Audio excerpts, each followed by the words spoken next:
Hello and welcome to the Pig and Whistle Tales from Azeroth.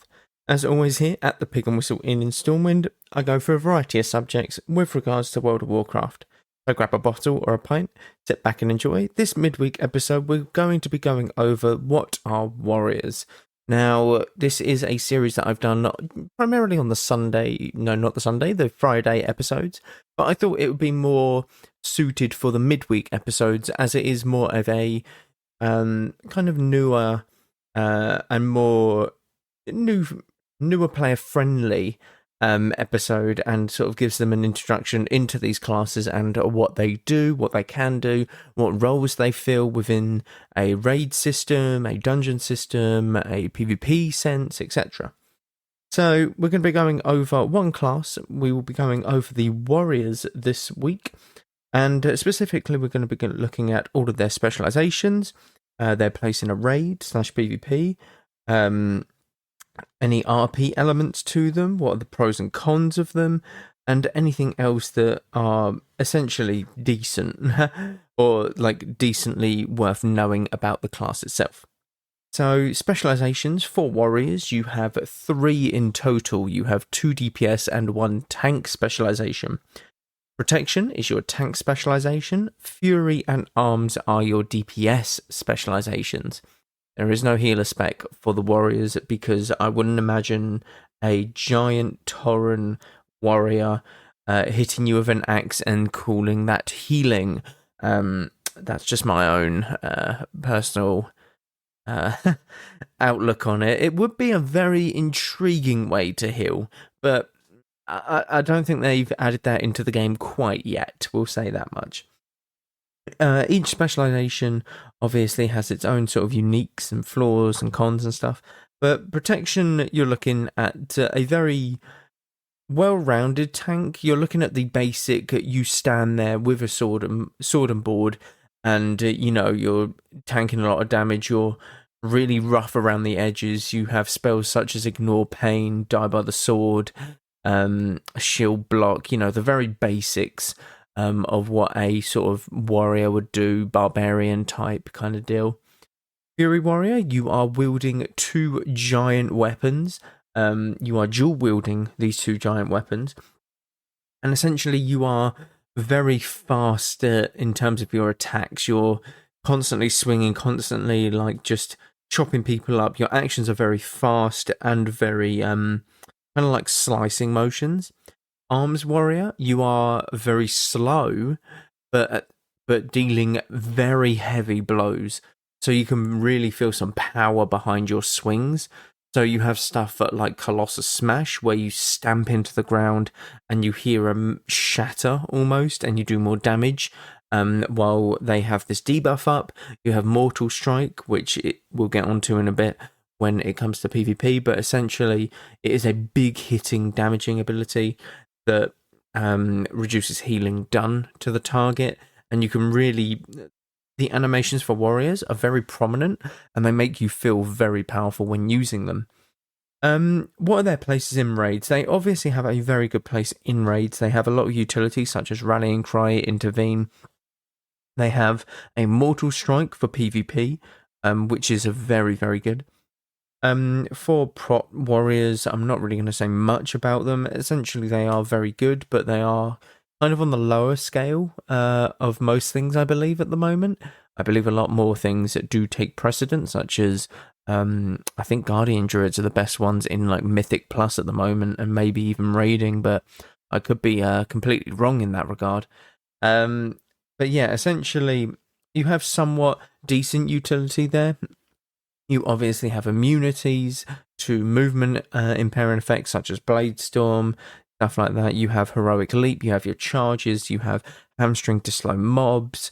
You have a lot of utility, but a lot of this in like bosses, in raid bosses and stuff, cannot be used, which is a bit sad. You can't like slow the bosses potentially and stuff like that. Whereas in PvP, they are one of the best classes through their Mortal Strike. Now, Mortal Strike, or MS as it is sort of shortened to, was one of the very first, if not the first, healing reduction in PvP. It was about 50%, and I believe it still is. So when you use Mortal Strike for about 8 seconds, the target will take 50% reduced healing done to them, which is really big. Fury Warriors have a small version of this where when they use their rampage, it will stack a Mortal Strike effect, and you need 12 stacks in order to get a decently high Mortal Strike. I think it's like 40%. But with Arms Warrior, it is very much Mortal Strike, and that's it. It's applied kind of deal. And this Mortal Strike is on 10-second cooldown. It's not big at all, to be honest. So they really do have their place in PvP in stuff like melee compositions such as TSG.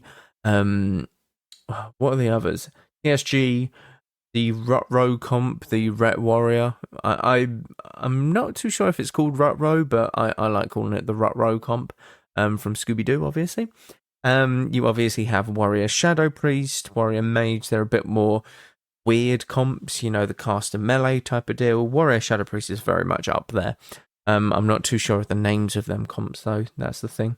But they have their place in PvP for sure, and they have always been a big staple point in PvP, especially their Mortal Strike, as it's always been the most effective Mortal Strike. And it's kind of what every other Mortal Strike in the game has been based around since Burning Crusade essentially happened. These classes do not have pets, I'm afraid, so we will be skipping over that.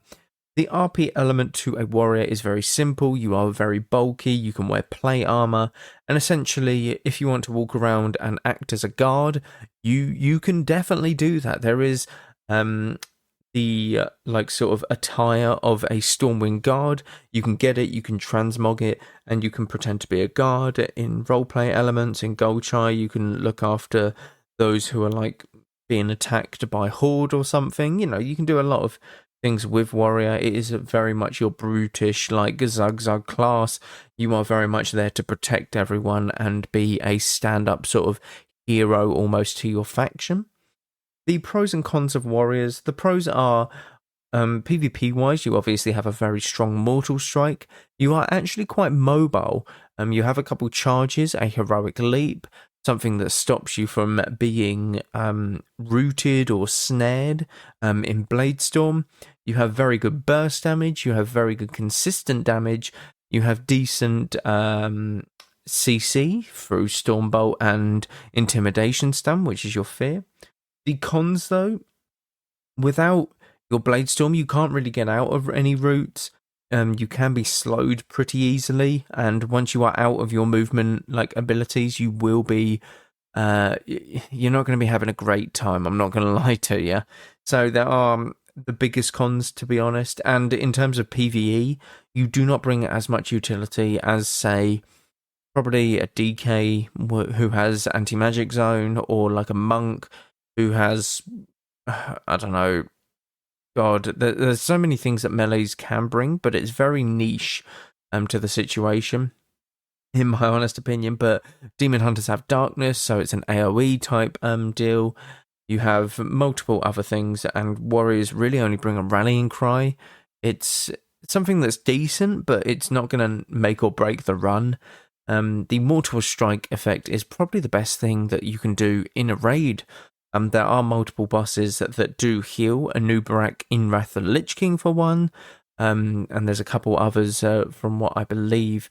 But yeah, essentially you've got many different pros and cons, but the pros kind of outweigh the cons for warriors at the moment.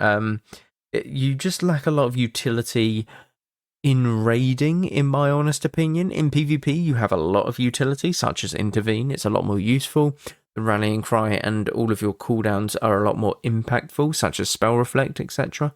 But in PvE, it's not as sort of friendly, almost, in terms of your utility.